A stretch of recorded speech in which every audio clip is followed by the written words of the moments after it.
மூன்றாம் கட்ட உலக போர் ஆரம்பமா? பாபா வாங்காவின் கணிப்புத்தான் என்ன? ஒட்டுமொத்த உலகத்துக்கே ஜாதகம் எழுதி சென்ற பாபா வாங்கா தற்போது நடந்த பெரும் நிலநடுக்கத்தையும் கணித்துள்ளார். அவரின் தீர்க்க தரிசனப்படி அடுத்த 3000 ஆண்டுகளில் இந்த பூமியை என்ன செய்ய காத்திருக்கின்றது இயற்கை?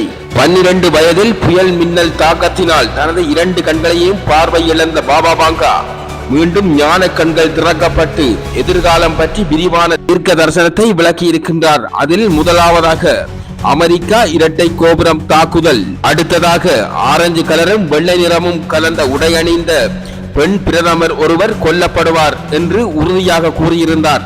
அதுபோலவே இந்திரா காந்தி சுட்டுக் கொல்லப்பட்டார். அதனை அடுத்து டயானாவின் மரணம், இந்திய பெருங்கடல் சுனாமி, கருப்பு இனத்தவர் ஒருவர் 44வது அதிபர் ஆவார் என கணித்தமை அவர்தான் ஒபாமா.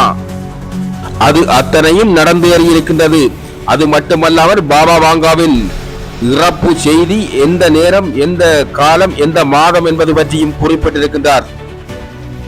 1996ஆம் ஆண்டு ஆகஸ்ட் மாதம் 11ஆம் தேதி நடக்கும் எனவும் அவர் ஏற்கனவே கணித்ததும் உண்மையிலே நடந்தேறியிருக்கின்றன. அதுபோல் 2025இல் என்ன நடக்கும் எனவும் கணித்தது உண்மையிலே நடந்தேதான் இருக்கின்றது. அவர் கூறியது போலவே மியான்மரில் 1000க்கும் மேற்பட்டோர் கொல்லப்பட்டிருக்கின்றார்கள். நிலநடுக்கத்தால் அவரின் கணிப்பு உலகமே எப்படி மாறப்போகின்றது என்பது அடுத்த கணிப்பு. 2025இல் ஐரோப்பாவில் பெரும் போர், கிழக்கிடம் மேற்கு தோற்று போகும், உயிர் வாழ அரிதான காலமாகும்.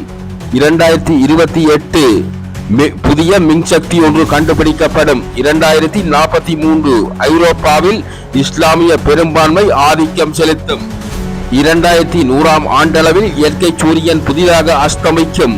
2125ஆம் ஆண்டளவில் பாபா வாங்கா மீண்டும் கங்கேரியன் நாட்டில் மறுஜென்மம் எடுக்க இருக்கின்றார்.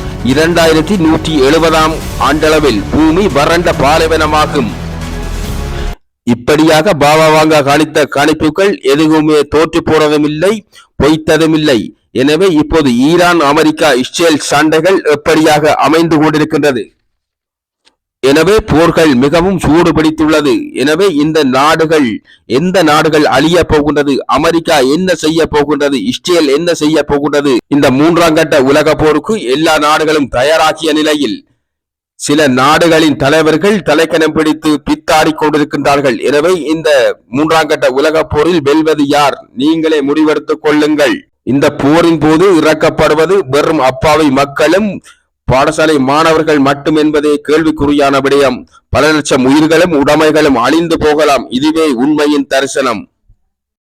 நன்றி. அடுத்த ஒரு இப்படியான காரசாரமான ஒரு காணொலியில் சந்திக்கும் வரை உங்களிடமிருந்து விடைபெற்றுச் செல்லும் நான் உங்கள் RJ உதயா.